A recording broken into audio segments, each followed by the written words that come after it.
범사에 감사하라 라는 제목으로 하나님의 말씀을 전하도록 하겠습니다.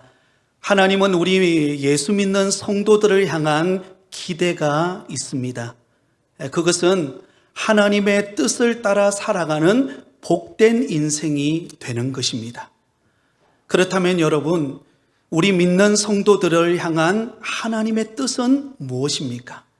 오늘 우리가 함께 읽었던 본문에 보면 그 해답을 말해줍니다. 항상 기뻐하라, 쉬지 말고 기도하라, 범사에 감사하라. 이것이 그리스도 예수 안에서 너희를 향하신 하나님의 뜻이니라. 하나님께서 우리를 향하신 뜻은 크게 세 가지가 있습니다. 항상 기뻐하라는 것입니다. 그리고 쉬지 말고 기도하라는 것입니다. 그리고 범사에 감사하라, 그렇게 말합니다. 그래서 여러분, 우리가 하나님의 뜻대로 살아가고 있는가를 살펴보려면 이 세 가지를 점검해 보면 됩니다.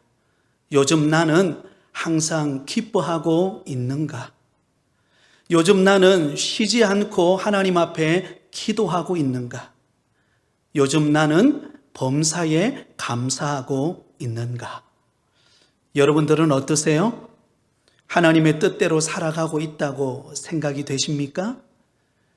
오늘은 특별히 추수감사주일로 하나님 앞에 절기를 지키며 하나님 앞에 예배를 드리고 있습니다.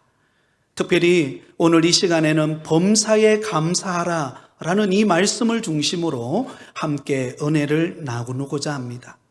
여러분, 범사에 감사하라 라는 의미는 무엇이죠? 우리는 잘 알고 있습니다. 모든 일에 감사하라는 뜻입니다. 좋은 일이 있든 아니면 슬픈 일이 있든 아니면 큰 일이 생겼든 아니면 작은 일이 생겼든 상관없이 늘 감사하라는 의미입니다. 근데 여러분 어떠세요? 이 말이 우리는 범사에 감사하라 말하기는 쉽지만 우리의 삶 속에 실제적으로 우리에게 다가오는 현실 속에서는 어떨까요? 범사에 감사할 수 있을까요? 이게 쉽게 가능한 게 아닙니다. 우리는 좋은 일이 있을 때, 또 바라는 일들이 응답받았을 때 그때는 우리는 감사할 수 있습니다.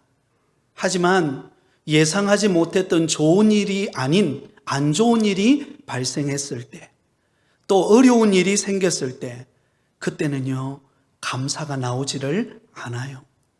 왜 그렇습니까? 계속해서 그 힘들고 어려운 상황이 보이기 때문에 그렇습니다. 그러다 보면 웃는 일도 생기지 않고요, 밥맛도 없고 사람 만나기도 싫고 때로는 잠도 오지 않고 감사는 언젠가는 사라져버리고 내 입술에 한숨과 불평만이 남아있는 우리 자신을 발견할 때가 있습니다. 그러므로 여러분, 범사에 감사라는 이 말씀은 우리에게 무엇이 있어야만 가능할까요? 바로 믿음이 있어야만 범사에 감사할 수 있습니다. 그 이유는 믿음만이 모든 상황과 조건을 뛰어넘을 수 있기 때문입니다. 그래서 사도 바울은 오늘 본문에 항상 기뻐하라, 쉬지 말고 기도하라, 범사에 감사하라 말씀하시면서 한 가지 조건 안에서 가능하다고 말씀하고 있습니다. 바로 그리스도 예수 안에서만 가능하다라는 것입니다. 이것이 그리스도 예수 안에서 너희를 향하신 하나님의 뜻이니라. 사랑하는 여러분, 우리가 항상 기뻐하는 것, 쉬지 않고 기도하는 것, 범사에 감사하는 것, 이것이 하나님이 우리를 향한 뜻이지 않습니까? 그런데 이 뜻은 아무에게나 적용되어지는 것이 아닙니다. 바로 그리스도 안에 있는 사람에게 해당되어지는 말씀입니다. 주 예수 그리스도를 믿는 믿음 안에서만 가능한 일이기 때문에 그렇다는 것입니다. 자, 그렇다면 여러분, 주 예수 그리스도를 믿는 믿음 안에서 우리가 범사에 감사하려면 우리는 어떤 믿음을 가져야 할까요? 가장 먼저 여러분, 우리가 범사에 감사하려면 받은 은혜를 분명히 아는 것입니다. 한번 따라해 볼까요? 받은 은혜를 분명히 알자. 여러분, 하나님께서 나에게 베풀어 주신 그 은혜를 알면 우리는 범사에 감사할 수가 있습니다.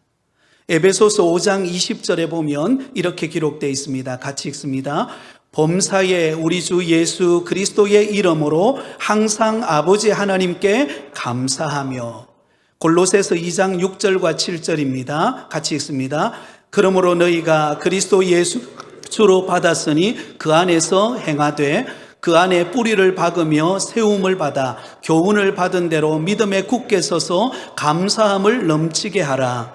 골로새서 3장 17절입니다. 또 무엇을 하든지 말에나 일에나 다 주 예수의 이름으로 하고 그를 힘입어 하나님 아버지께 감사하라.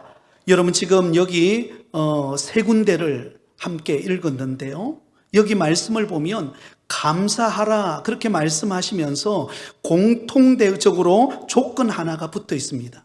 바로 예수 그리스도와 관련하여서 감사하라 그렇게 말합니다. 다시 말하면 예수 그리스도가 우리가 감사할 수 있는, 범사에 감사할 수 있는 가장 궁극적인 조건이라는 것을 알 수가 있습니다. 여러분, 그럴 수밖에 없는 이유가 무엇입니까? 에베소서 2장 4절과 5절에 보면 이렇게 기록되어 있습니다. 같이 읽습니다. 긍휼이 풍성하신 하나님이 우리를 사랑하신 그 큰 사랑을 인하여 허물로 죽은 우리를 그리스도와 함께 살리셨고 너희는 은혜로 구원을 받은 것이라. 할렐루야. 여러분, 예수 그리스도 안에서 우리는 어떤 은혜를 받았습니까? 하나님의 그 크신 사랑으로 인하여 우리가 죄 사함을 받고 은혜로 구원받아 하나님의 자녀가 되었다라는 것입니다. 이것은 우리의 노력이나 우리의 선행이나 우리의 어떤 수고에 의한 것이 아닙니다. 하나님이 우리를 사랑하셔서 독생자 예수 그리스도를 보내시고 우리를 대신하여 십자가에 못 박혀 죽으시고 또한 3일 만에 부활하신 그 놀라운 사랑과 은혜를 통하여 우리에게 주신 값진 선물, 바로 그것이 구원입니다. 그러므로 예수 그리스도로 말미암아 우리가 새 생명을 얻고 하나님의 택한 자녀가 되어 구원받은 백성으로 살아가고 있는 것, 그 자체가 하나님 앞에 감사할 일인 줄 믿습니다. 가장 근본적인 감사라고 말할 수 있습니다.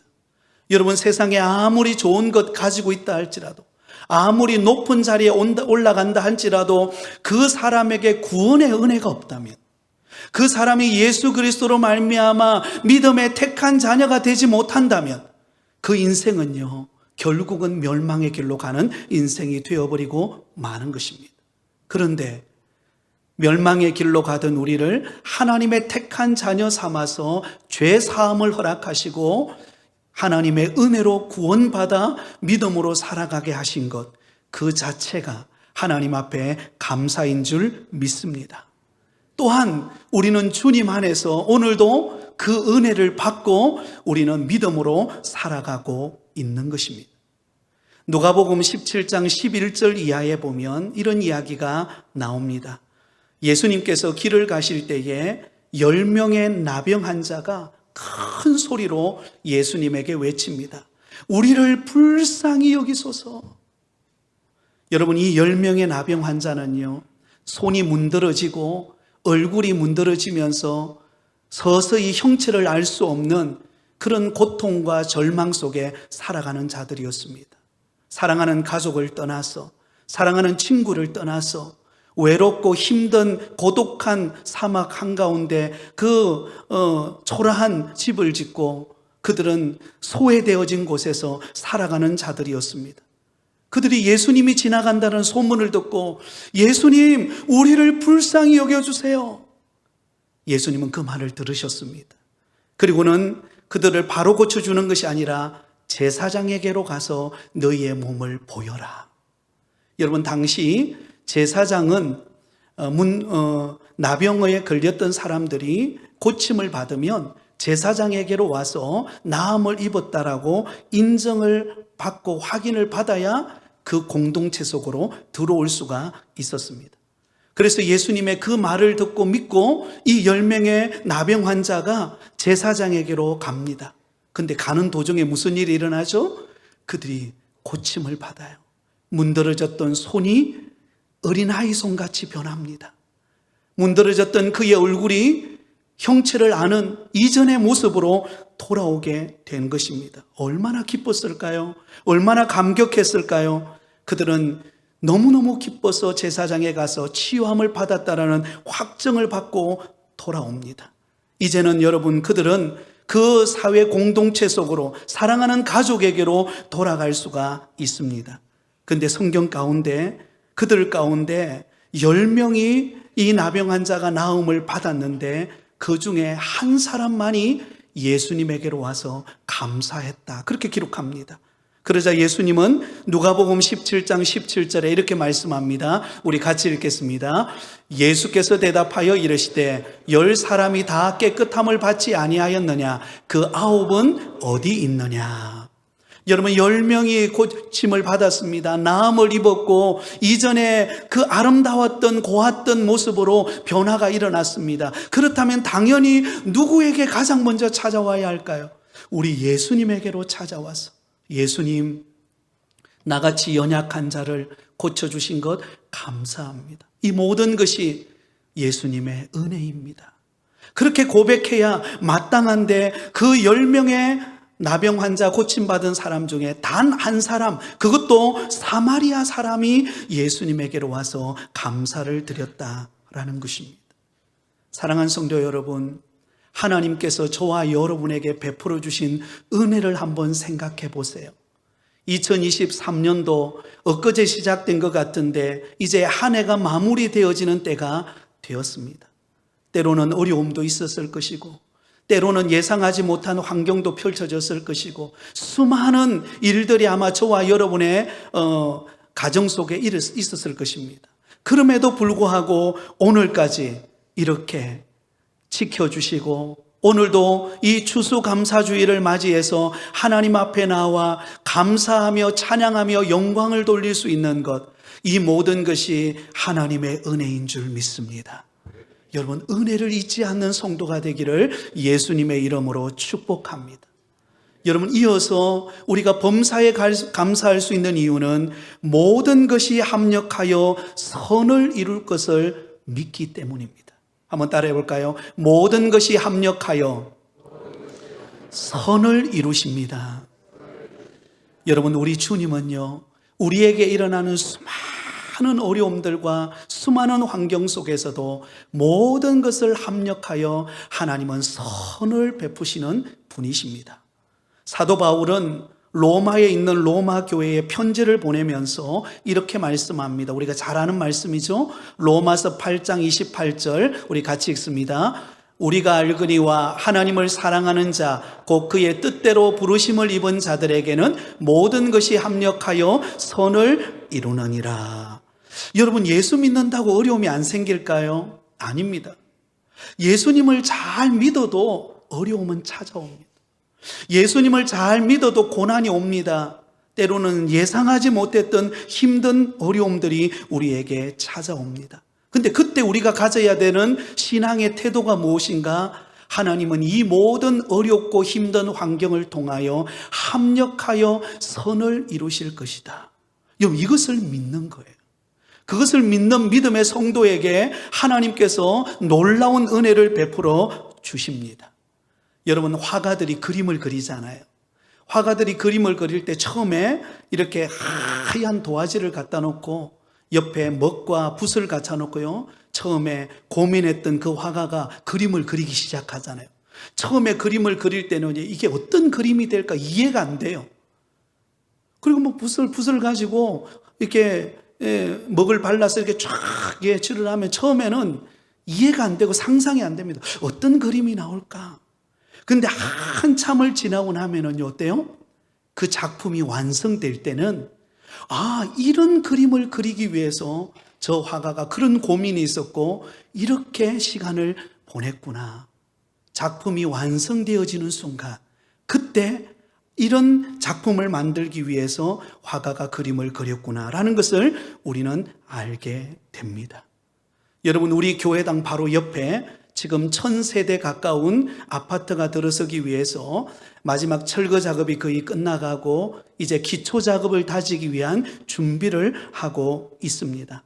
아마 멀지 않아 이곳에 정말 1000세대 가까운 그런 아파트가 들어서게 될 터인데요. 여러분, 처음에 철거할 때 그리고 기초를 다질 때는 어때요? 먼지도 날리죠. 때로는 그 주변에 길가에 얼마나 차들을 많이 대놨는지요. 이게 지나가기도 쉽지가 않아요. 불편함도 있죠. 어려움도 있죠.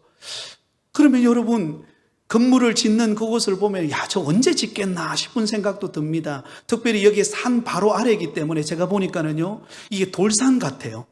그래서 돌이 얼마나 많이 나오는지 이게 굉장히 시간들을 많이 갖고 있는 것을 볼 수가 있습니다. 그러나 여러분, 그 아파트를 짓는 사람은요, 계획이 있어요.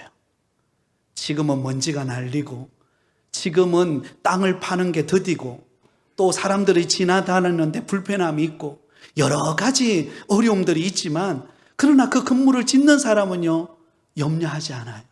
왜? 계획이 있기 때문에. 앞으로 몇 년이 지났을 때 이곳에 아파트가 세워지고 이곳에 입주할 사람들의 그 모습을 보면서 지금 기초 작업을 타져 나가는 것입니다.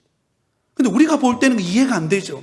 우리가 볼 때는 더딘 것 같고, 우리가 볼 때는 먼지가 날리는 것 같고, 불편한 것 같고, 그렇게 보입니다. 그러나 시간이 지나면 저곳에 아름다운 아파트가 세워져서 우리 교회에 등록하는 교인들이 많을 줄 믿습니다. 이때는 아멘 소리가 좀 커야 되는데, 그죠? 네. 하나님도 그렇습니다. 우리가 이해 못할 때가 많아요. 2023년 지난 세월을 한번 지나보세요. 이해하지 못할 때가 많았잖아요. 내가 예상하지 못했던 어려움들이 닥쳐올 때, 여러분, 사랑하는 사람들이 떠나갈 때, 또 예상하지 못했던 일들이 발생할 때, 그 하나님의 섭리와 계획을 어떻게 우리가 다 이해할 수 있습니까? 그런데 여러분, 시간이 지나보면은요, 하나님께서 이 일을 위하여 이런 일을 행하셨구나. 합력하여 선을 이루시는 하나님의 역사를 보게 되어질 줄 믿습니다. 여러분, 여름 때가 되면은요, 반드시 우리나라는 태풍이 지나갑니다. 태풍이 지나가요. 여러분, 지나갔던 태풍 중에서 여러분 머릿속에 가장 기억에 남는 태풍은 어떤 태풍이에요? 저는 제가 지금까지 지나오면서 가장 기억에 남는 태풍은 매미라는 태풍이 있었습니다. 여러분, 기억나십니까? 매미라는 태풍이 지나간 적이 있었는데요. 그때 이 매미라는 태풍이 올 때 왜 기억에 남는가 하면, 그때 용감하게 승용차를 끌고 광안대교를 건너왔기 때문에 그래요. 여러분, 그때 매미가 막 몰려오는데 승용차를 타고 용감하게 옆에 아내가 지나가지 말자 그러더라고요. 근데 저는 믿음으로, 그죠? 무슨 용기인지 모르지만 믿음으로 갈 수 있다. 왜? 아직까지 통제를 안 하고 있었기 때문에. 그래서 믿음을 가지고 이렇게 운전을 해가서, 근데 한 중간쯤 오니까요, 진짜 그때 승용차 날아가는 줄 알았어요. 바람이 불어오는데요, 이게 휘청휘청 하는데요, 너무너무 무섭더라고요. 그래서 운전대를 꽉 붙잡고, 그리고는 겨우겨우 거북이 걸음으로 해가지고 집으로 갔습니다. 집에 도착해서 TV를 딱 켜니까 광안대교가 통제가 됐대요. 와, 깜짝 놀랐습니다. 조금만 늦었다면 무슨 일이 있을지 모릅니다. 여러분, 태풍이 불어올 때는요, 무섭고 이 태풍으로 인하여서 어떤 피해를 입을까, 그런 염려가 우리에게 듭니다. 근데 여러분, 이 태풍이 피해를 주는 것만 있을까요? 이 태풍이 주는 유익이 있습니다. 제가 알아보니까는요, 이 태풍은 지구상에서 매우 중요한 역할을 한다고 합니다. 대기 현상이라고 할 수 있는데요, 저위도 지방에서 축적되어 있는 그 대기 중에 에너지를 공급해주는 역할이 바로 이 태풍이 한다는 거예요. 그래서 저위도 지방에서 축적된 그 대기 중의 에너지를 고위도 지방으로 운반하는 역할을 바로 이 태풍이 한다고 합니다. 그러면서 지구상의 남북 온도 균형을 유지한다 그래요. 또한 이 태풍이 불어옴으로 인해서 그 해수열을 여러분 뒤섞어 놓잖아요. 그죠? 와, 파도가 치고, 그죠? 예, 그러면 배들이 그냥 막 왔다 갔다 하고 그러잖아요. 이런 순환을 통해서 플랑크톤을 분해시키는 역할을 한다고 합니다. 그래서 바다와 강의 생태계를 정화시키는 역할을 하는 것이 태풍이라 그래요.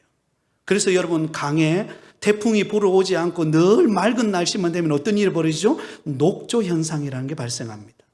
그리고 여러분, 바다는 적조 현상이라는 게 발생해요. 이것은 어떤 인간의 힘으로 해결할 수 없어요. 그래서 해결하기 위해서 어떻게 합니까? 황토를 가지고 가가지고 바다에다 막 붓잖아요. 그 노력이 얼마나 아무리 부어도 쉽지가 않아요. 그래서 많은 이렇게 양의장을 운영하시는 분들이 폐사하는 일들이 발생하는 거예요.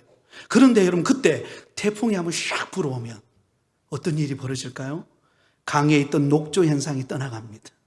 그리고 바다를 적셨던 그 적조 현상이 사라집니다. 돈 많이 들이지 않아도 태풍이 불어올 때 정화시키고 깨끗하게 하고 회복하는 일이 발생한다는 것입니다. 사랑하는 성도 여러분, 우리의 인생에도 태풍과 같은 어려움이 다가올 때가 있을 것입니다. 그럴 때 우리는 어때요? 불안하고 염려가 되고 이러다 큰일 나는 것 아닌가, 그렇게 생각될 때가 있습니다. 그러나 오늘 주님은 우리에게 말씀하십니다. 하나님을 사랑하는 자, 그 뜻대로 부르심을 입은 자에게는 모든 것이 합력하여 선을 이루느니라. 태풍과 같은 고난이 여러분에게 있습니까? 예상하지 못했던 힘든 문제로 인하여 날마다 가슴앓이 하면서 아파하고 있습니까? 그러나 그게는 고통만 있는 게 아니에요. 그 고통 뒤에 하나님은 모든 것을 합력하여 선을 이루시고 응답하시는 때가 온다는 것입니다. 여러분, 욥을 생각해 보세요. 욥은 애매한 고난을 당합니다. 욥이 언제 하나님 앞에 잘못한 거 있습니까? 하나님 앞에 언제든지 하나님 앞에 신실했던 사람이 욥입니다. 혹시 자녀가 다른 잔치집에 갔다가 돌아오면 혹 부지 중에 잘못한 것이 없을까 싶어가지고 그 자녀들의 숫자만큼 하나님 앞에 제사를 드리면서 다시 한 번 더 회복하고 또한 하나님 앞에 용서를 구하면서 그렇게 믿음 좋았던 사람이 욥입니다. 그런 욥에게 하루아침에 환란의 바람이 불어오고 그가 가졌던 모든 재산들이 날아가고 10명의 자식들이 다 목숨을 잃고 온몸에는 악창이 생겨서 기와장으로 팍팍 긁을 수밖에 없는 그런 위기와 고난을 당합니다. 누가 그걸 이해하겠어요? 무엇으로 이해하겠습니까? 친구들이 와서 옆에 와가지고 너가 혹 잘못한 거 없는가 돌아봐라, 아무리 이야기한들 그게 어떻게 해석이 되겠습니까? 그때 여러분, 욥은 그 가운데서도 여러분 낙심하지 않고 하나님을 찬양해요. 하나님이 합력하여 이루실 것을 바라보면서 믿음으로 인내합니다. 그 과정 속에서 이 욥이 발견한 은혜가 무엇인가? 욥기서 42장 5절입니다. 같이 읽습니다. 시작. 내가 주께 대하여 귀로 듣기만 하였사오나 이제는 눈으로 주를 배움나이다. 할렐루야. 여러분, 이 말씀이 욥기서의 주제의 말씀이에요. 내가 그동안은 귀로 들었던 하나님, 내가 알고 있는 수준에서 하나님을 섬겼고, 그리고 내가 그 하나님이 나를 사랑한다 막연하게 생각했던 그 하나님 정도가 아니라 이 고난이라고 하는 태풍을 지나가는 과정 속에서 하나님을 직접 눈으로 보고 느끼고 경험하는 그런 하나님으로 만났다는 것입니다. 그런 하나님을 만나고 나니까 두렵지가 않는 거예요. 그런 하나님을 만나고 나니까 그의 입술에 감사가 터져나오기 시작했던 것입니다. 그 감사로 인하여 하나님은 갑절의 복을 욥에게 안겨다 줍니다. 사랑하는 성도 여러분, 저와 여러분의 인생 가운데 폭풍우가 몰아치고 고난의 환경이 부딪히고 잘 나가던 사업이 어려움을 겪고 여러 가지 가정에 힘든 어려움의 문제가 있습니까? 그러나 하나님 앞에 기도하는 가운데, 하나님께 감사하는 가운데 모든 것을 합력하여 선을 이루시는 하나님을 만나는 은혜가 있기를 예수님의 이름으로 축원드립니다. 마지막으로 우리가 범사에 감사할 수 있는 이유는 하늘의 상급이 예비되어 있기 때문입니다. 한번 따라하겠습니다. 하늘의 상급이 예비되어 있습니다. 여러분, 하나님의 고난을 통과한 사람에게, 그리고 어떤 환경 속에서도 감사하는 자에게 하나님은 하늘의 상급을 주신다라는 것입니다. 여러분, 다니엘서를 읽어보면 다니엘과 세 친구 이야기가 나오죠. 사드락과 메삭과 아벳노가 그의 친구인데요, 어느 날 이런 시험이 듭니다. 바벨론 왕이었던 느부갓네살 왕이 갑자기 금신상을 만들어 놓고는 그게 절하라는 거예요. 그게 절하지 않는 사람들은 풀무불이, 그 가마 같은 풀무불이 타는 곳에 집어 던져버리겠다라는 것입니다. 여러분, 얼마나 두려운 환경입니까? 근데 그때 사드락과 메삭과 아벳노고가 그 금신상에 절하지 않습니다. 그러자 그 소식을 느부갓네살 왕이 듣고는 그 세 사람을 부릅니다. 이리 오라고. 그리고는 왜 내가 세운 금신상 앞에 절하지 않고 그렇게 버티느냐고. 지금이라도 신상 앞에 절하면 내가 살려주겠고, 아니면 맹렬히 타는 풀무불 가운데 집어 던져버릴 것이다. 여러분, 그때 사드락과 메삭과 아벳노고가 했던 신앙의 고백을 들어보시기 바랍니다. 다니엘서 8장 16절에서 18절입니다. 같이 읽습니다. 시작.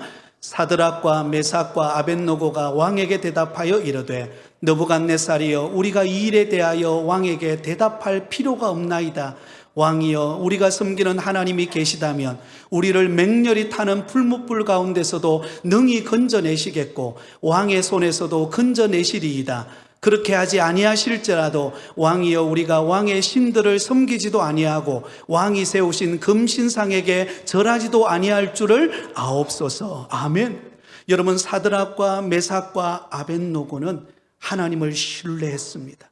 하나님께서 이 맹렬히 타는 불묵불 가운데서도 우리를 건져주실 것이다. 만약에 그리 아니하실지라도 우리는 왕의 신상 앞에 절하지 않겠습니다. 이 고백은 어떤 고백입니까? 비록 이 땅에서 생애가 끝난다 할지라도, 그러나 우상을 섬기지 않고 하나님만 섬기기로 결단한 우리에게 하나님 앞에 섰을 때 하나님이 우리에게 주실 상급이 있을 것을 바라보았기 때문에 그 고백이 나온 거예요.